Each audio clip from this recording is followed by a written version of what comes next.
Ang Europa ay kasalukuyang inaatake. At karamihan sa mga tao ay walang kaalam-alam na ito ay nangyayari na.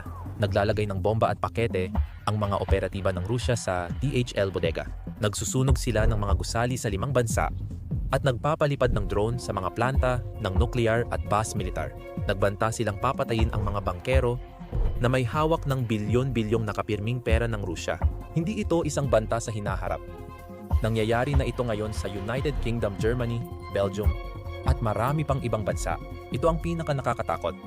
4 na beses na dumami ang operasyong sabotahe ng Rusya sa Europa mula 2000 at 23. Habang abala ang mga pamahalaan sa Europa sa pagresponde, ginagamit ng Rusya ang mga kahinaan na napapansin nila. Ngayon ipapakita namin kung ano ang ginagawa ng Rusya at gaano ito kalala. Uumpisahan natin sa mga bomba. Noong Marso 2000 at 24 nasunog ang isang bodega sa Silangang London na konektado sa negosyong pagmamay-ari ng mga Ukranyano.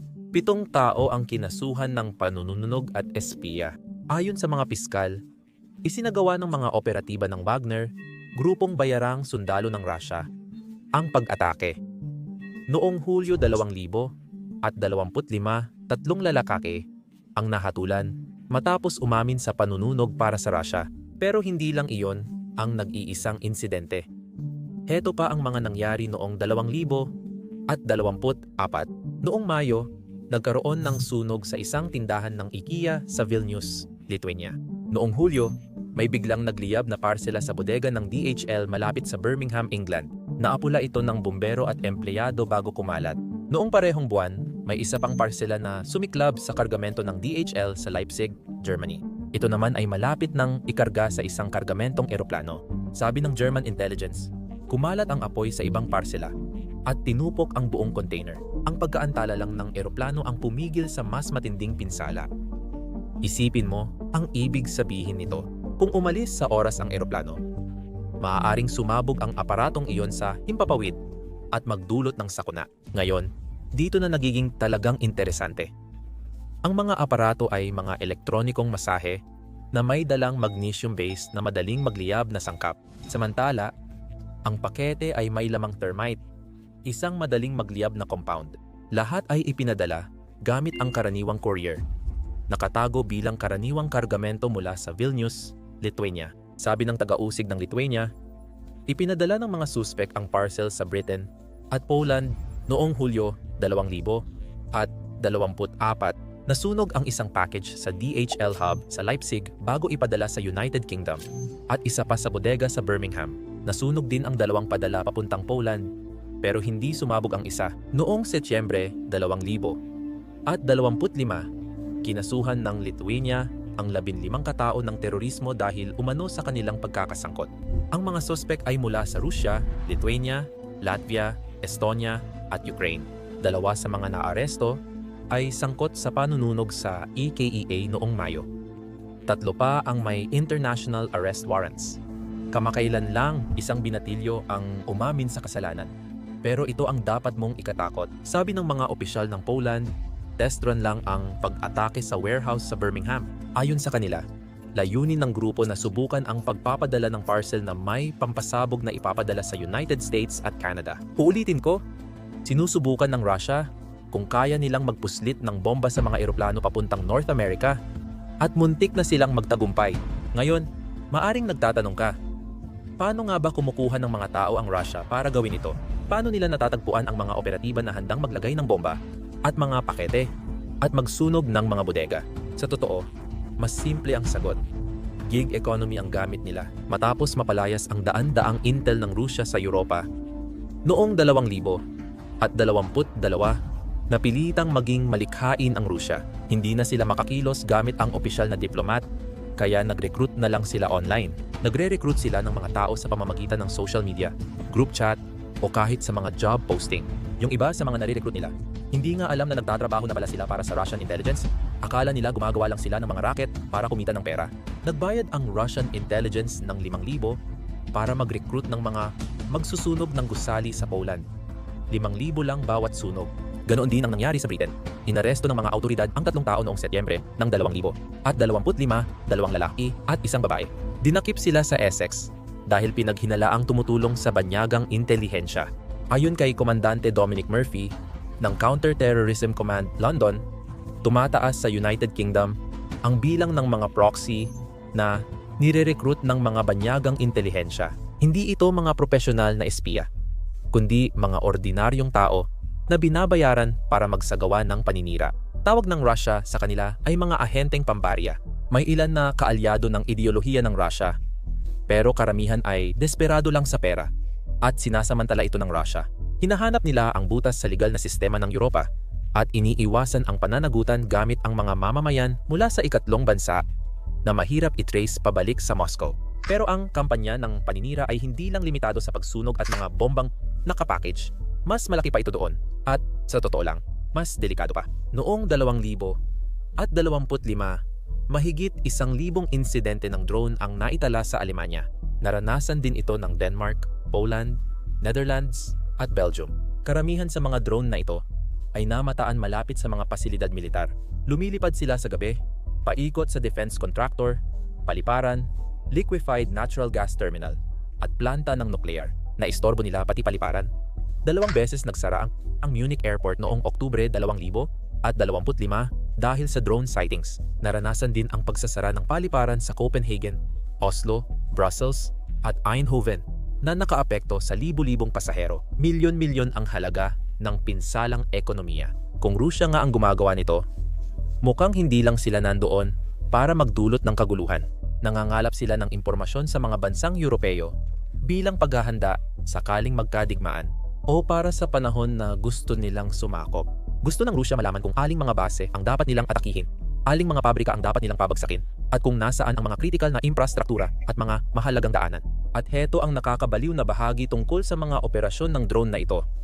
Maliit lang na porsyento ng mga piloto ng drone ang natukoy.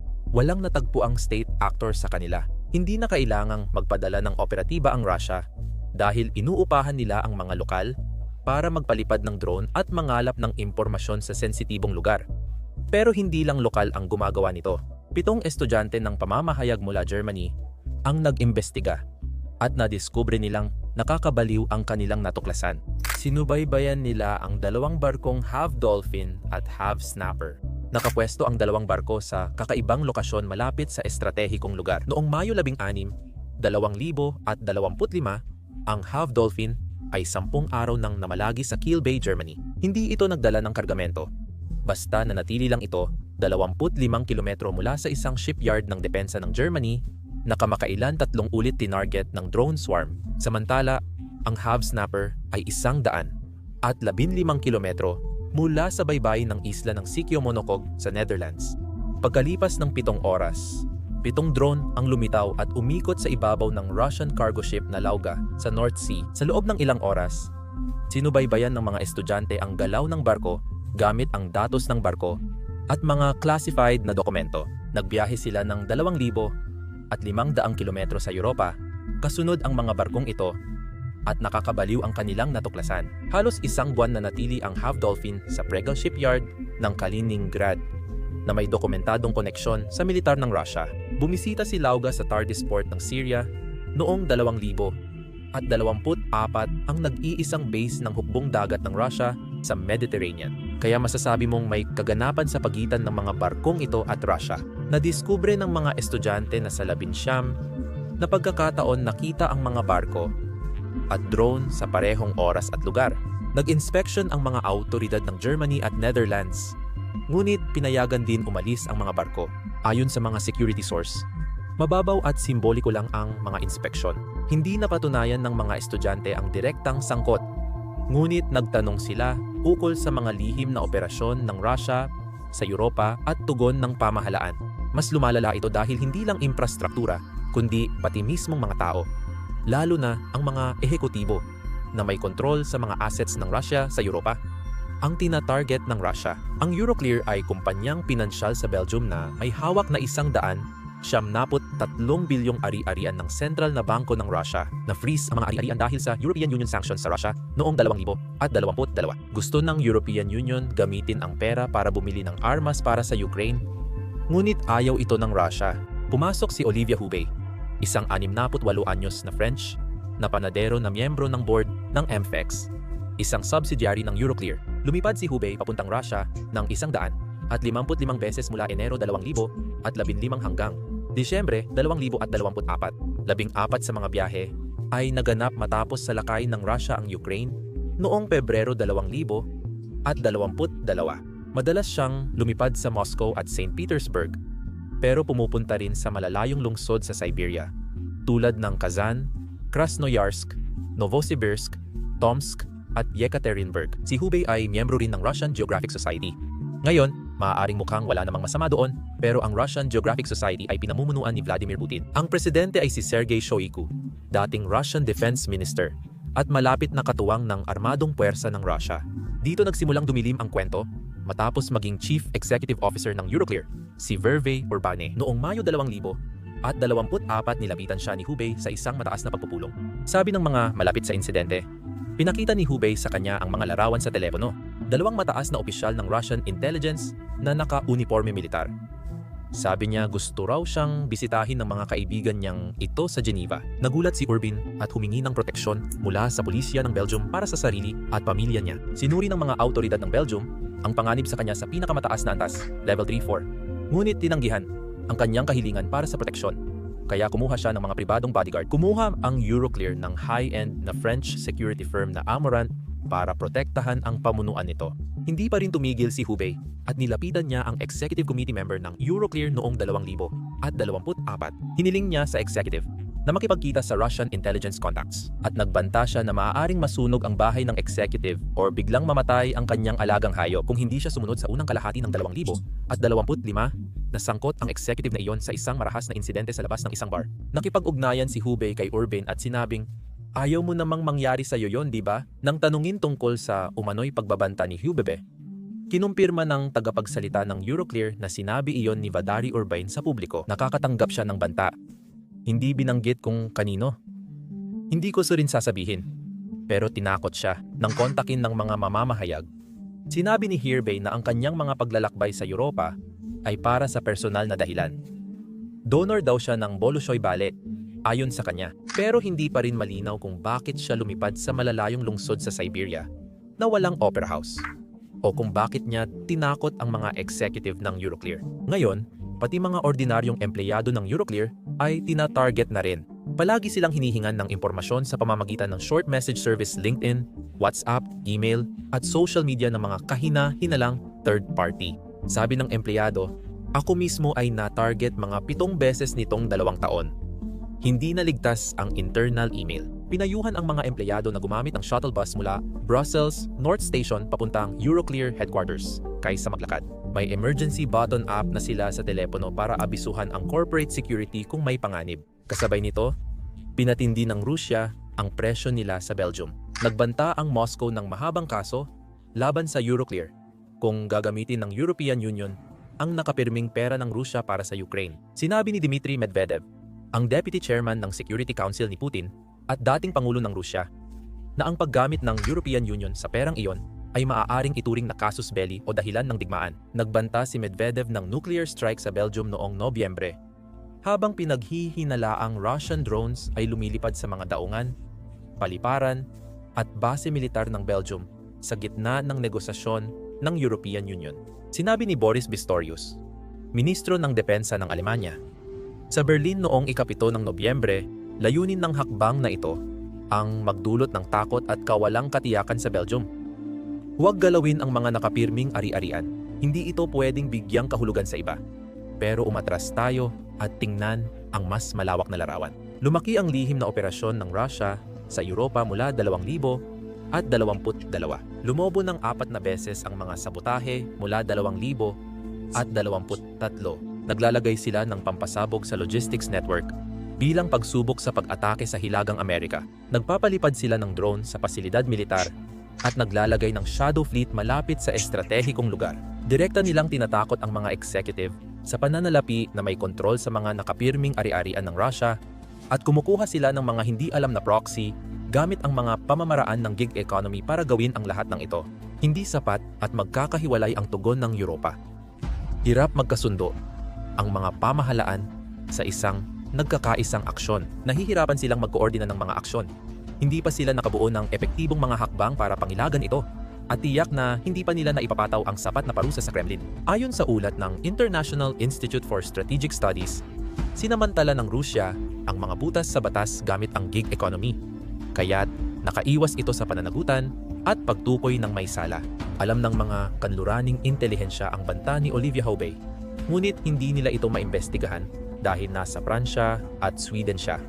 Hindi sa Belgium. Ang Emirate, kumpanyang pansiguridad ng Pransya na nagpoprotekta sa Chief Executive Officer ng Euroclear, ay hindi pa narinig si Houbey kahit na nasa radar na siya ng ilang ahensya ng intelihensya.